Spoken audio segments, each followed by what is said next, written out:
Good morning. Welcome to CATEX-TV. My name is Frank Fortunato. This is a live broadcast from Princeton, New Jersey. Today is Monday, November 8th, 2010.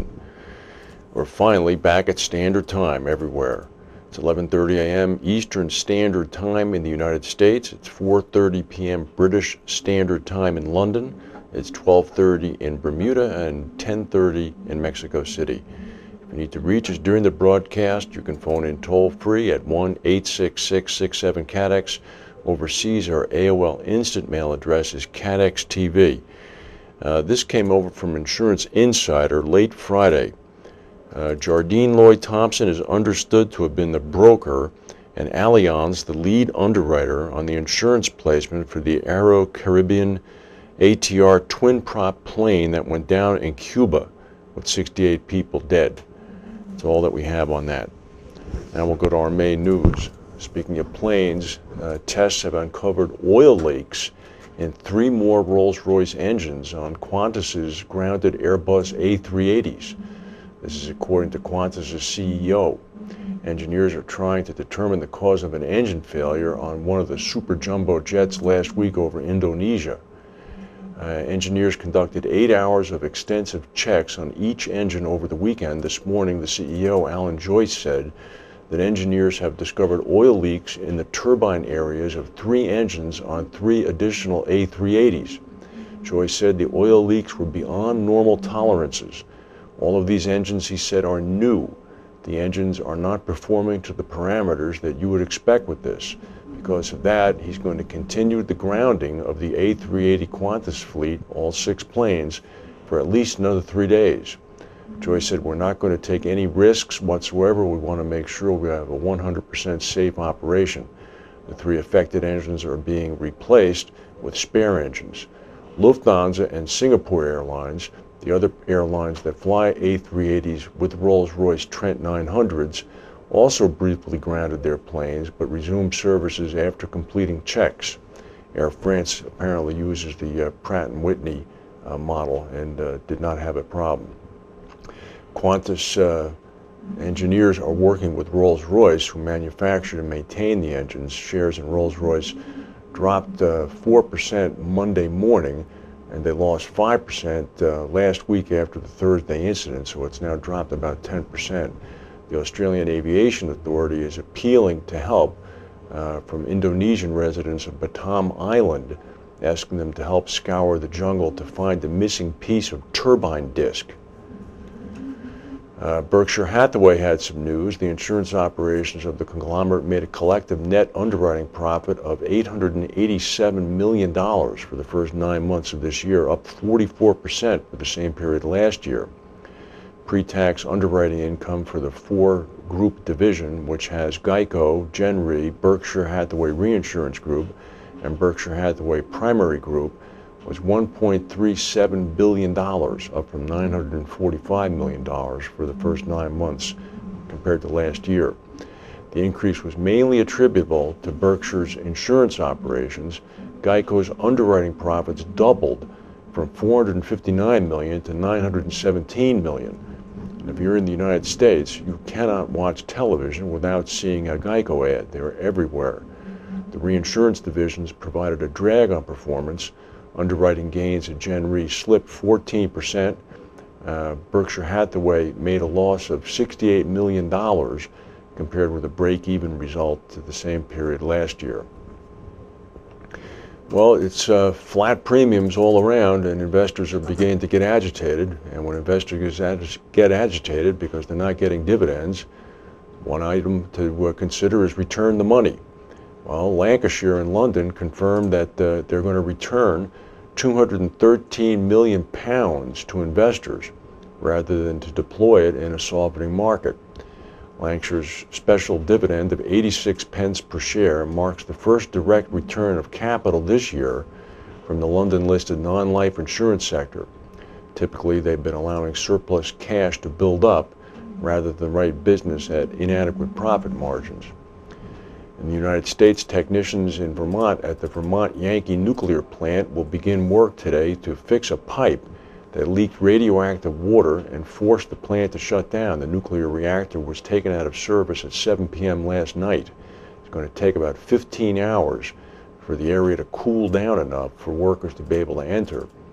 According to the utility, a leak of about 60 drops a minute of radioactive water was spotted sometime Sunday during surveillance. It was coming from a 2-foot wide pipe that was part of a circulation system involving the reactor. It was the second shutdown within an hour at a plant owned by the New Orleans-based Entergy Corporation. A transformer earlier on Sunday had exploded at a nuclear power plant north of New York City, forcing an emergency shutdown of one of its reactors. The plant, called the Indian Point 2, the particular reactor at Indian Point 2, will remain offline until investigators can determine the cause of the accident. Nuclear regulatory spokesman said that the two shutdowns within an hour from the same holding company were nothing more than a complete coincidence. Let us hope so.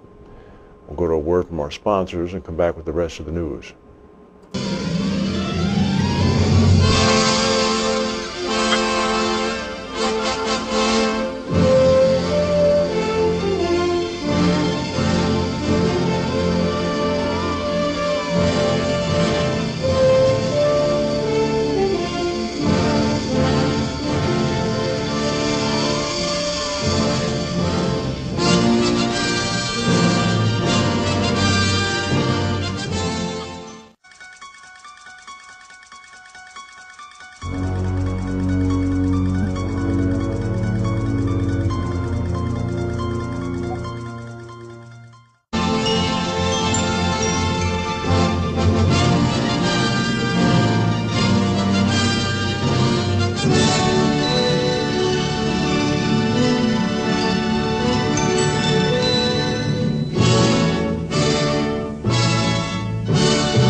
Design for peace.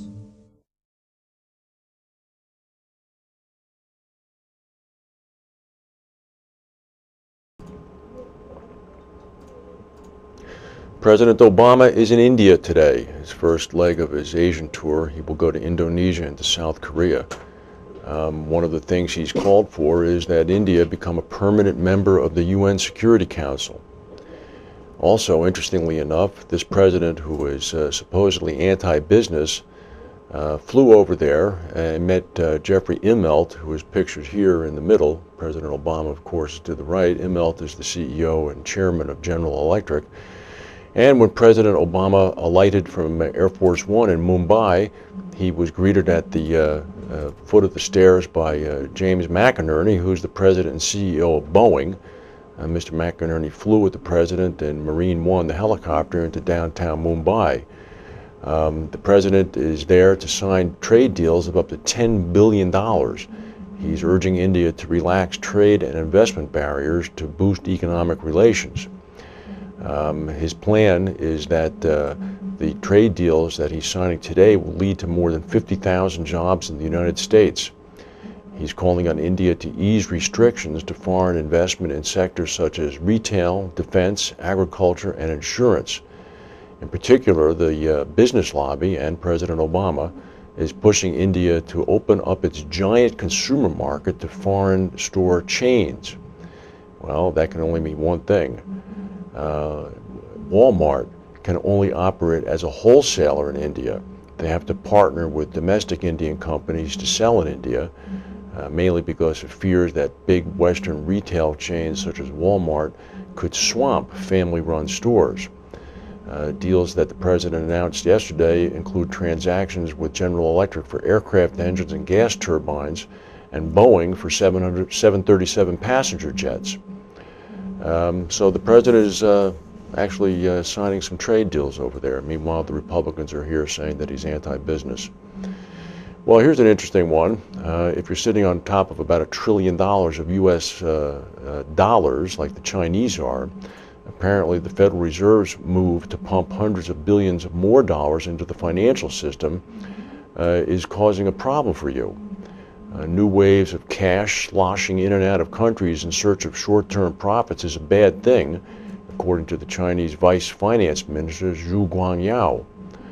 The U.S. decision, quote, does not recognize that as a country that issues one of the world's major reserve currencies, it has an obligation to stabilize capital markets. It doesn't take into consideration, the Vice Minister said, the impact of this excessive fluidity on the financial markets of emerging countries. Translation, by weakening the U.S. dollar, it will help make U.S. goods more competitive overseas. It will also possibly lead to inflation, which would diminish the value of the holdings, which is obviously a concern for the Chinese. The Chinese minister said that he intends to have frank and candid discussions with the Americans at the Group of 20 meeting in Seoul beginning later this week. Well, finally, in London, the wait seems to be over. In a bidding war that seemed to have included everybody from Manchester United to Abu Dhabi, it seems now that RI3K has been purchased by Lonely Qatar Insurance Services. The deal will provide a significant boost to Qatar Insurance Services' quarterlist insurance and reinsurance trade fulfillment system. The business will be headquartered in Qatar, but it will maintain a significant presence and investment in London. Robin Mertens, Chief Operating Officer of RI3K, will become Marketplace Director and head up the London office. No mention of Alex Letts, no mention of a sales price, but RI3K's agonies finally seem to have finished. That's all the news that we have for today. If we have any other breaking news, we'll come back and tell you. In the meantime, thank you for watching, and we'll see you tomorrow.